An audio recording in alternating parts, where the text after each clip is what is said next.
So we're class 29 on the Golden Doves. What is it, November 11th or something, if I'm not mistaken? November 9th.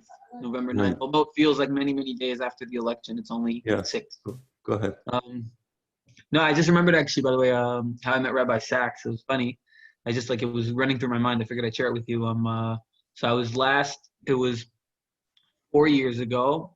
I remember I was reading and there was a certain thing I was dealing with, like a question, and it was very it was bothering me a lot. Like it was a very serious question.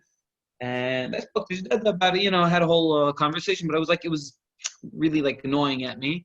And then I saw an answer of Rabbi Sachs, and I was really, really inspired by it. It really touched the right chords. It really gave me a great answer, and it really hishkita da'ati, calmed me down. I was able to sleep at night. Let's put it that way. And then I was saying to myself, I really love Rabbi Sachs. I wish I could see him. I really wish I could see him. It was a Shabbat. And the next day was Yom Yerushalayim. I was saying to myself, I gotta figure out how to meet him. Asking my friends, where he lives. I heard he lives in Yerushalayim, whatever. Anyway, next day is Yom Yerushalayim. I was in the Kotel. Not a good idea, by the way, to go to the Kotel on Yom Yerushalayim. And as I'm leaving, suddenly I see a group with him at the head of the group coming towards me. I was like, oh my gosh. So I introduced myself to Rabbi Sachs. I told him my name. I said, I've seen you quote my grandfather before. I'm his grandson. We're a very, very big fan. I just wanted to say thank you, whatever. And it was really it was perfect moment. Mifgash. He was okay, very nice to meet you. Sever panim yafot. And I was happy. It's sad. I wish I could have seen him more. Really, he's a real Talmid Chacham. Yes, I agree. People in a way that really made a difference for a lot of people, which would not have been anywhere near Judaism if not for his for what he did. Yeah. Hold on one second. I checked. Right. That's very nice, Joy. That's a nice story. I believe that all these rabbis died after Shteda because they were Talmidei Chachamim. And I think, Shteda always had a dream of setting up a Bet Midrash, and it didn't quite work out in this world because the truth is there was nobody worthy to study, the people, Shteda should be teaching big Chachamim, big Talmidei Chachamim, not regular people. That's the truth. You know what I'm saying? So I think Hashem is setting up a Bet Midrash for Shteda with quality Talmidei Chachamim, be it Rabinowitz, be it Shweki, be it all these people, suddenly who all died right after Shteda, crazy. And you know what? I know. What? So Rabbi Rabinowitz died before him, but right. Or Mechila, what were you going to say? Sorry. Okay, somebody else, and Rabinowitz also, but I think Hashem is organizing a bit. Talmidei Chacham that passed away in the past 6 months have been, and not one of them from COVID, by the way. Yeah. Not a single one. You think, it's the year of COVID. Everybody's not a single one of them from COVID. By the way, still 48 hours after, not a single word that I've seen on Ynet regarding the passing of Rabbi Sachs. It's an abomination. The person was a sir, a professor. He was an ambassador to the Jewish people all over the world against all the Rishaim. Why? Why not mention it? Because Israel, I'm sorry, I don't want to say anything bad. Just he was such. He was a great person. The state, but I want to be clear. The state, the Medina, is haticha she'ena re'uya litkabed. Listen, he was a person who, even if he wasn't a rabbi, even if he wasn't a rabbinic figure at all, he should have been mentioned. He was a Jew who made immense change in the nation. It's really, really ridiculous. It really bothers me. Julie, we're studying. You should probably go to school. So I was saying, so who passed away around when Shteda passed away? Okay, Rabbi Rabinowitz, Shteda, Chacham, Professor Shweke, Rabbi Steinsaltz also passed away. And by the way, that's it doesn't make sense. They were two giant mif'alim, just all these giant mif'alim. Also, the Professor Blau, the one who came out with the Teshuvot Harambam, passed away. Yes. And also now Rabbi Sachs. It does not. No, it's crazy. It's crazy. So I'm telling you, Hashem is setting up a Bet Midrash for Shteda. It could be that these are the faculty members, meaning it could be these are his faculty members. I'm not saying it's, what I'm saying. They're all, it's all a bit midrash of these guys. Imagine a Bet Midrash where you had those people there, Blau, Rabinowitz, Shteda, Steinsaltz, Rabbi Sachs. It's a nice midrash. It would. I would go. I would study there. By the way, that Rabbi Rabinowitz was the teacher of Rabbi Sachs. Oh, He died way before his days. I do believe. I mean, Rabbi Sachs. He died young. He was very young. Chazit, what He was happened? at his peak. He had cancer. Hazit. Chazit, shelo nida. I think. I really think. I was quoting that Gemara I think it's in Masechet Sanhedrin that says when a Sadiq passes, "Ima para aduma, mechaperet, gam Sadiqim b'mitatan mechaperin." I Yeah. really think Am Yisrael is not in a great place, and in re'uyim for the good that Hashem bestows upon us. Despite all the corona and all the stupidity that there's a lot of. It could have been much worse, and I think Hashem. I think b'mitatan mechaperin alenu. I really do think. I think something way worse could have happened, and we're being protected, and these losses, as immense as they are protecting us, but they're also protecting us by forcing us to have normal, good actions. In other words, when people are alive, when Hamid Hachamim are alive, you kind of in your head. I remember when Jdeda was alive, it was very easy for me to always, kind of neglect something because I know Jdeda will help me and answer it later. And now you can't neglect. Now you have to laset ba'ol. Yeah. It really. So it's kind of like a wake-up call, I know exactly what you're saying. I know exactly what you're saying. I would say further that Donald Trump losing the election, it had nothing to do with America. I mean, it was a reflection on America, on the intellectual. It was a reflection on the intellectual level of America and the spiritual level of America. But it didn't have to do with Donald Trump. It had to do with the Jewish people. I think the state of Israel, was not worthy for a second term of Donald Trump. What Donald Trump did for the state of Israel in one term, it's equivalent to what Cyrus did for the Jews when he let them go back to Medina, to Eretz Yisrael.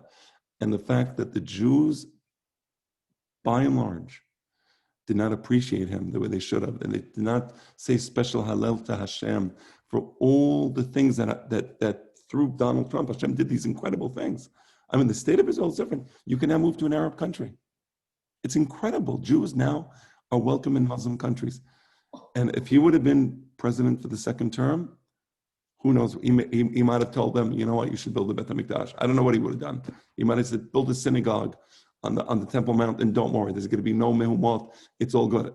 But they kept saying, if you do this, there'll be war. If you do that, there'll be war. If you do the other, there'll be war. There was no war. Right? It never happened. Who knows what would happen? So I think it was a reflection on the Jewish people, not on Donald Trump. So it's kind of the worst part is that after all the good that Donald Trump did, and it was objective good, it was not subjective. It wasn't that the Yameen says it was good and the small in Israel says it wasn't good. It was an objective good that Donald Trump did to the state of Israel, to the Jewish people. Mamash hinam in kasef practically, because if you look at, most of these deals, if you look at the return that the Arab countries have to, give us for the peace, there really isn't much. It's not like we're giving land or whatever. It's really nothing. And they had this thing with the F-35s. Is it? Isn't it? America's going to give F-35s to the United Emirates. Nothing was going to actually happen there. No, nothing was actually able to happen from those deals in benefit of the Arab countries against our country. And still, the small media, being a mirror image of the media in America, don't know how to. They treat Trump like he's some rasha, buffoon, tipesh, who just only did bad to the country and was they speak about isolationism, that he was isolating America, but he wasn't isolating Israel. Even if you believe he was the worst president in American history, let's say there's a Hava Amina like that. He was not. He was the best president for the Jewish people. Who cares about America? I'm saying as a Jew. No, we do care about America. I'm saying as a Jew living in Israel. Right. Even if you were to say that he's a terrible president for America, the good that he did us was objective. They don't know how to say thank you. They don't. Right. They were kefuyet tova. No, the Jewish people were kefuyet tova. It was terrible. No, kefuyet tova. Ayban us, that we didn't appreciate him. And the Chachamim say something so intelligent and something so simple. Al tistakel bakankan elam b'ma sheyesh bo. Don't look at the outer form of the flask. Look what's inside. Now, in the case of Donald Trump, people said, we don't like the way he talks. He's not presidential. He's not this. But the form was a person who cared about Am Yisrael. And he did good for Am Yisrael. He did incredible good.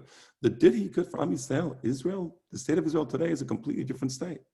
This whole Right. machloket, what do we do with the Palestinians? We'll never have peace because of Palestine. It's all shtuyot. It's just not true. And now the whole thing is gone. That whole dumb, issue that preoccupied everybody is over. It's incredible. But Also, anyway, we didn't deserve a second term with Donald Trump. That's a simple truth.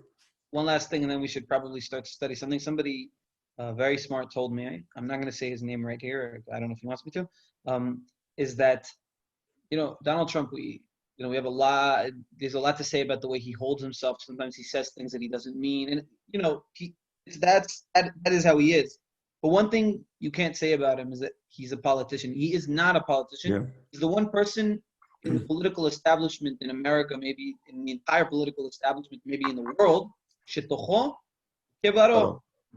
You know what? Yeah. I prefer that over somebody like Joe Biden who lies.